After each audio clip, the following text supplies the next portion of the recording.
طبعا انتوا عارفين ان انا كنت قاعدة عند ماما وسايبة الشقة بقالي بتاع 20 يوم، وروحت عايزة اقول لكم ان الشقة مليانة تراب. انا غسلت بس كده ونشرت حاجات خفيفة، بس انا عايزة اقول لكم ان الدنيا بايظة خالص. فانا دلوقتي معاكم هشيل كل الأوضة دي، شايفين حتى الحاجات اللي فوق دي. هوريكم كل حاجة وانا بعملها في الأوضة دي، هنفضها وامسحها واغسل الحافظة بتاعتها وهشيل كسوة الانتريه، فهعمل كل حاجة. قبل اي حاجة عايزة اقول لكم بسم الله الرحمن الرحيم، واللهم صل وسلم وبارك على سيدنا محمد وبه نستعين. وهنبدأ دلوقتي ايه في الأوضة زي ما انتم شايفين.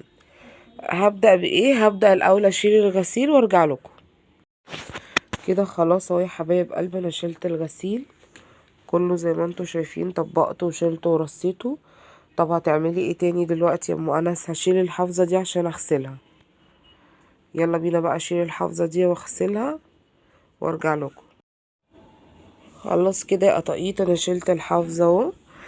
هعمل ايه تاني؟ هنفض البلكونة. انا عملت البلكونة بس لسه ما عملتهاش، يعني عملتها من الناحية التانية، ما عملتهاش من الأوضة. هنفض البلكونة بقى دلوقتي، وبعد ما انفض البلكونة هطلع للحاجات اللي فوق النيش دي، هنزلها لكم واوريها لكم وهرصها بقى عدل. وكمان هفتح لكم النيش وانا هغير في نظام الاوضه، هفتح لكم النيش واوريكم حاجتي. ويلا بينا بقى. بصوا انا كده شقلبت حاجات فعايزه اوريها لكم.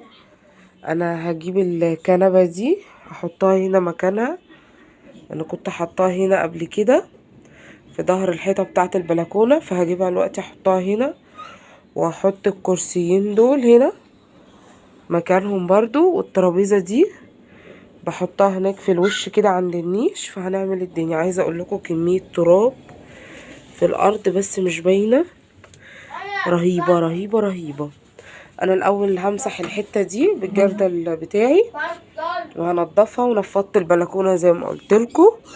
همسح بقى الحته دي وارجع لكم. بصوا انا كده نقلت الكنبه. انا بصراحه عايزه اشيل الكسوه دي اغسلها ومش هفرشها دلوقتي، مش عارفه اشيلها ولا لا، اشيلها ولا لا، هنشوف بقى هشيلها ولا لا. وكنت عايزه اصبن الحمام والمطبخ، بس قلت ان رمضان قرب، فقلت هعمل بقى هما مش وسخين هبقى اوريهم لكم. انا يعني ما بحبش حاجتي وسخه، بس قلت بقى رمضان قرب هسيبهم ايه، يعني على شهر شعبان كده ابدا بقى انهم. فانا نقلت كده، هجيب بقى الكرسيين دول احطهم في ظهر الكنبه اللي في الريسبشن دي. عايزه اقول لكم ان انا الريسبشن ده مفتوح على بعضه كده اهو، شايفين زي ما انتم شايفين هنا الركنه.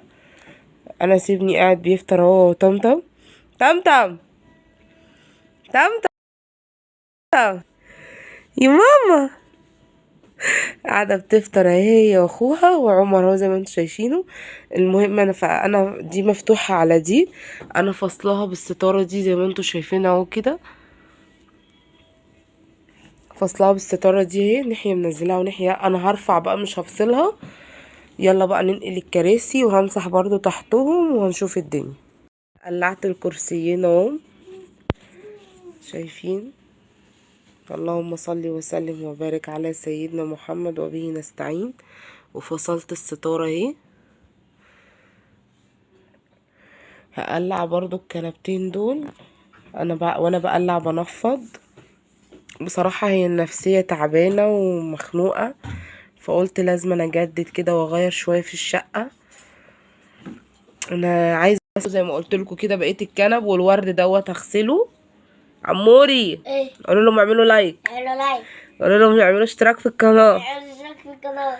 عموري بيقول لكم اعملوا اشتراك في القناة ولايك وشيروا الفيديوهات بتاعت ماما. تعالوا بقى كده اوريكم النيش بتاعي واوريكم حاجتي. شايفين؟ الف رحمة ونور عليكي يا امي. جهاز وتعليم وسترة، الله يرحمها ويجعل مسواها الجنة يا رب. شايفين الجمال؟ علافات مؤلفة في قلب النيش اهي.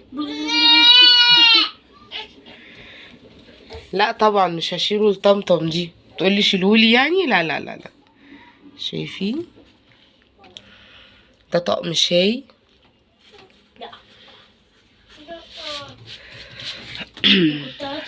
وده طقم صيني.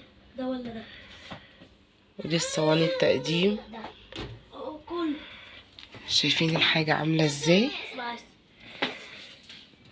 مليان. دي ضرفتين ودول ضرفتين تانيين اهم.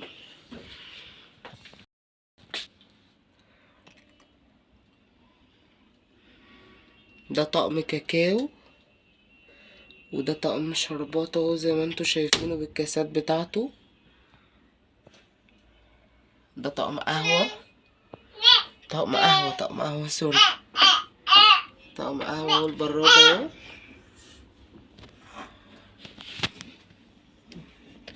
وده طقم شاي اهو. شايفين الجمال.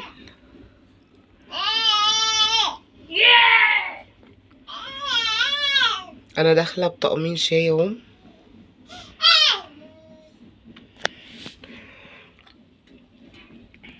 ده طقم صيني.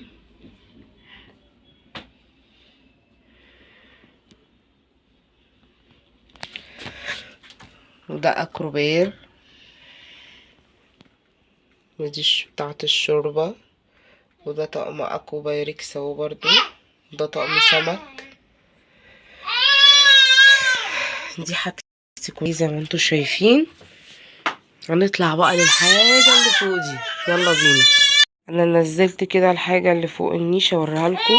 اول حاجة دول طبقين بلاستيك داخله بيهم بس ملهمش استعمال عندي، المطبخ بتاعي ضيق زي ما انتوا عارفين. وده كويمن صغنن.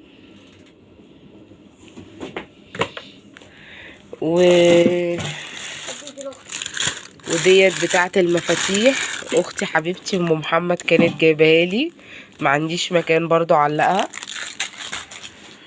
دول بقى مخدتي، 4 مخدات فايبر زي ما انتوا شايفينهم كده. دول انا شارياهم وانا عايزه انجد، فقلت مش هستخدمهم الا لما انجد.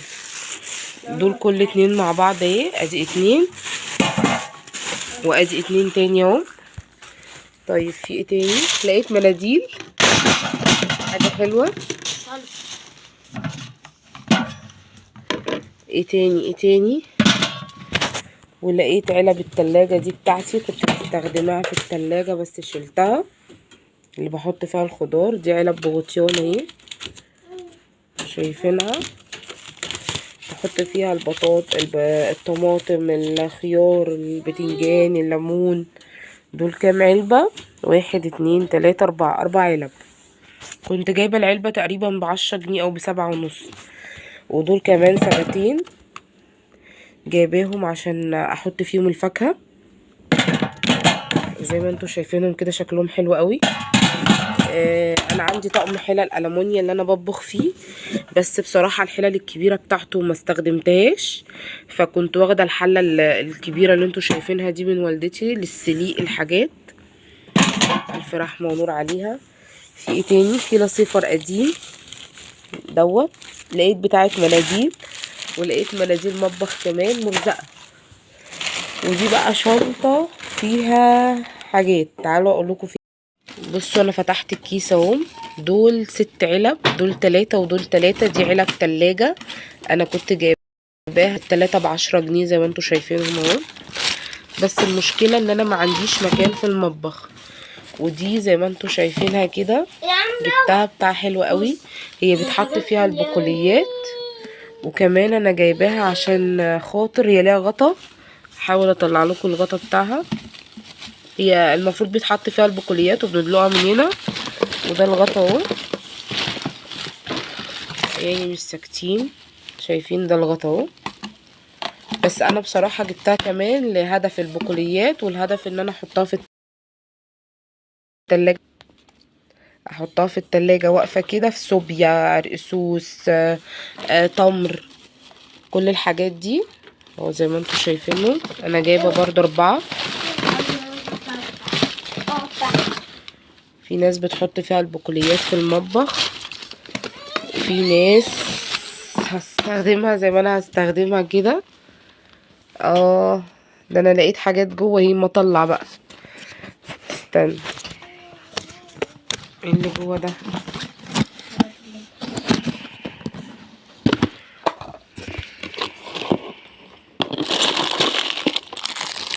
مبشرتين وسكينتين صغننين. طيب مش عايزين السكاكين، بس هطلع مبشرة. تمام كده. في ايه تاني في الشنطة دي يا ام انس؟ في كمان علب التلاجة، دول كانوا حلوين قوي. اوريكم، شايفين دي غويطة كده زي ما انتوا شايفينها، وده الغطا بتاعها. كانت العلبة ب12.5 تقريبا. ايوه كده، تتكبسل من الجناب.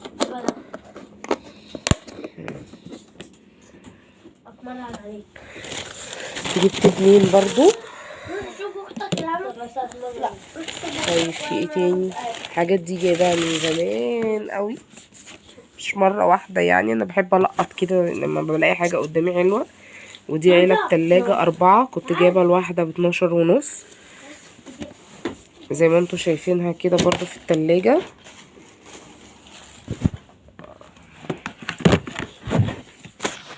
دول 4 هم.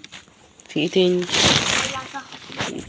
ده الغطا بتاعه. ودي بقى مشابك، كنت جايبه الواحده ب10 جنيه، بس بصراحه كانت حلوه قوي. مش عارفه بكام دلوقتي، شايفينها شايلاهم. هقفل الكيس وارص الحاجه تاني وادخلها وارجع لكم. دي بقى الادراج، تعالى اقول لكم فيها ايه. بسم الله. ده طقم، ده قصدي طبق. دول صينيه شحتاها، كانوا صينيتين على فكره. الصينيه التانية في المطبخ شحتاهم الراجل. دي علب صغننه دي بتاعت اكل، جايباها لتمارا. دول 4، مطلعه لها 2 وشايله 2 عشان ولا خارجه ولا حاجه. دي شنطه السكاكين بتاعتي اللي انا داخله بيها. مش عارفه هفتح، يبقى ارقام سريه بس مش راضيه تتفتح. تقريبا الارقام اتغيرت.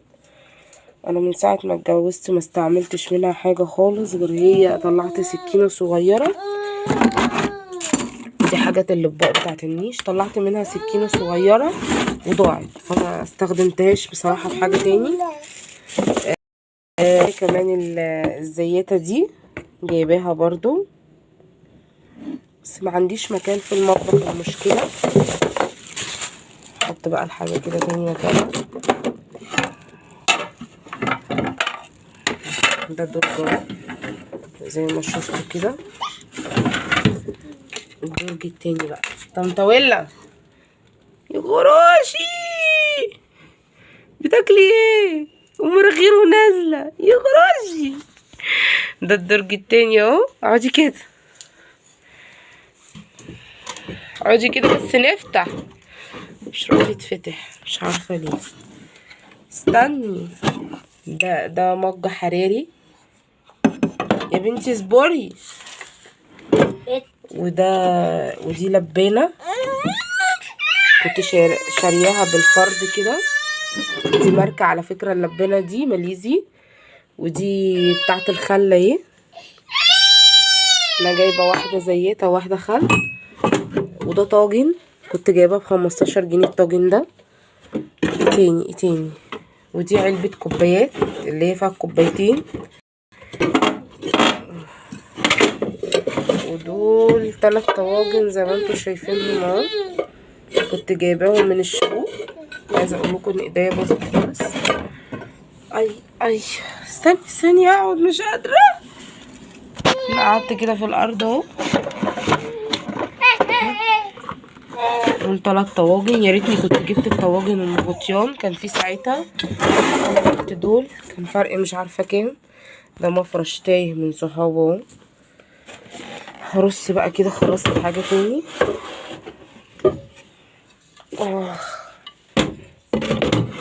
عنديش مكان في المطبخ، ما عنديش مكان في المطبخ احط حاجتي. بص بنتي، بص بنتي، بنتي ايه ده؟ ده مش هجوزك بيه ده. اللبانه دي ماليزي، لا بلاجشتي دي ولا اسمها ايه. خلاص كده الدرج ده هقفله. المج ده بتاعي جايباه ليا، هطلعه. هنروح نشوف الدرج اللي هناك. ده الدرج التالت، مش عارفه ايه اللي فيه ده.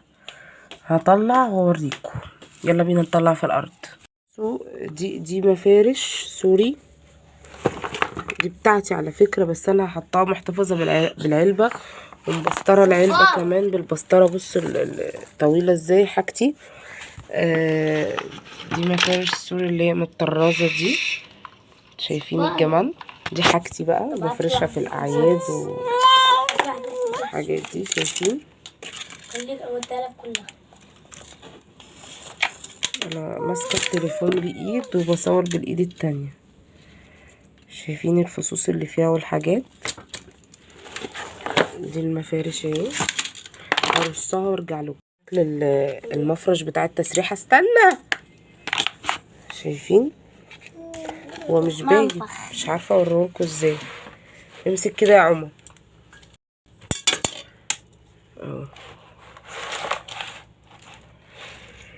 شايفين حلو ازاي. ده بتاع التسريحه اللي بتحط في النص. انا عايزه اقول لكم ان دول مش طقم، ده 3 تطقمه، بس انا شايلاهم في كرتون الطقم. دول كلهم مش طقم، دول 3 تطقمه، يعني 3 كراتين، بس انا شايلاهم كلهم زي ما انتم شايفين اهو في كرتونه واحده. ودي بتاعه الكحك والبسكوت، انا داخله ب2. دي مربعه 3 وحدات اهم، 1 2، ودي التالتة. ودي المدورة انا حطاهم في اكياس برضو عشان ما بستخدمهمش غير في الاعياد. في ايه تاني في الدرج؟ دول لقيت كنز. انا بحب اجيب الحاجة كده واركنها بصراحة، بتنفع ايه. خلاص دي الحاجة اللي في الدرج كلها. طنطاويلا، طنطاويلا، طنطاويلا شربها ودنيتها بتمسح مع امها. هاتي بوسة، تحدف لكم بوسة. هاتي بوسة. انا اسمع معايا واحدة ازاز. يلا يلا يلا يلا. هاتي بوسة، بوسة بوسة. خلصت خلاص، لمعت النيش من بره ونفضت الانتريه ومسحت الارض، حتى البلكونه فتحتها ولمعتها، وجبت حافظه نضيفه اهي غسلاها هفرشها. هفرش بقى الدنيا كده خلاص وارجع لكم. خلاص انا كده خلاص كده خلصت زي ما انتم شايفين. البلتكانه دي كمان لمعتها. عايزه اشوف بس حته اغطي بيها الحاجات اللي فوق دي. خلاص كده كده خلاص. الاوضه دي هخش بقى على الصاله. بصوا الصاله عامله ازاي. انا ما عملتش فيها اي حاجه غير اني شلت منها بس الحافظه عشان اغسلها تلحق تنضف. شايفين الدنيا دي الصاله. يلا بينا بقى. دي طبعا اوضه الاطفال بتاعتي زي ما انتوا عارفينها. شايفين الدولاب عامل ازاي. ابني الصغير عمر الله يبارك له بوظ لي الدولاب كده، طلعهولي بره الجرار. عايزه اقول لكم الدنيا متشاله خالص. فانا يعني ايه، هغير نظام الاوضه خالص. انا بعت دلوقتي اجيب النجار. انا بوريكم النظام الاولاني ايه. دي الحيطه اللي جنب الباب، دي الحيطه بتاعه الشباك، ودي الحيطه اللي في الوش، ودي الحيطه بتاعه الدولاب. فانا بقى هغير النظام كده خالص. بعت اجيب النجار واقول لكم بقى انا هعمل ايه. انا هنقل الدولاب في الحيطه دي، الحيطه اللي في الوش دي هنقل فيها الدولاب كده عشان ما يتحطش كده عند السرير، عشان كده الدولاب خلاص هيبوظ. وهنقل السرير ده هنا كده خالص جنب الحيطه جنب الدولاب. هحتاج النجار عشان خاطر هيقطع لي الفرماتوره اللي فوق دي الحته اللي طايره دي لازم يقطعها لي. شقة يعني. هخلص وارجع لكم. كده بقى هوريكم النظام الجديد بتاع الأوضة. كنا أول ما بخش من باب الأوضة كان الدولاب ده محطوط في الحيطة ديت، أنا شلته من هنا حطيته في الوش اهو، والسرير جبته مكانه اللي كان هنا اللي كان لازق في الدولاب. كده بقى نظام الأوضة اهو خلصتها، شايفين؟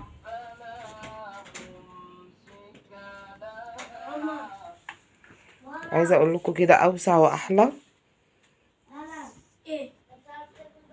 الأوضة دي اللي بننام وعايشين وبناكل ونشرب فيها، فما بحطش فيها احسن حاجة عشان الاطفال انتوا عارفين.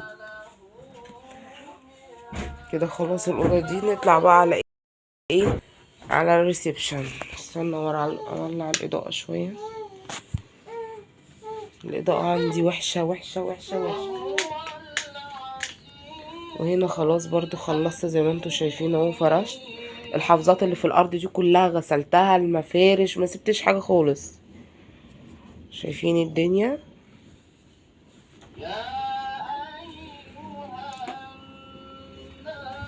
تميرة تميرة هاتي بوسة، بوسة بصي تميرة. خلصت طبعا وغيرت زي ما انتوا شايفينها. خلاص الدنيا كده زي ما انتوا شايفين يا حبايب قلبي زي الفل اهي. حتى المطبخ كمان شطبته.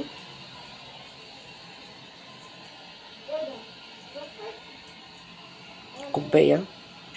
المطبخ بتاعي زي ما انا قلت لكم هو مش وسخ، بس انا بحب يعني التنظيف بزياده. الاضاءه كمان وحشه، بس انا برضو عايزه اصبنه. انا بعمل كوبايه كافي مغسليه. خلاص كده مع دي كسوه الركنه بتاعتي غسلتها اهي لسه هتتنشر. خلاص كده يا حبايب قلبي انا كده خلصت خلاص. استنوني في فيديو جديد. اللهم صل وسلم وبارك على سيدنا محمد وبه نستعين، ولا حول ولا قوة الا بالله علي العظيم. ما تنسوش تعملوا لي اللايك والشير، تشيروا لي الفيديوهات بتاعتي، وتعملوا لي اشتراك في القناة. تمارا قولوا لهم اعملوا اشتراك لماما. طب بصي بصي طيب بصي تمارا انا اهو.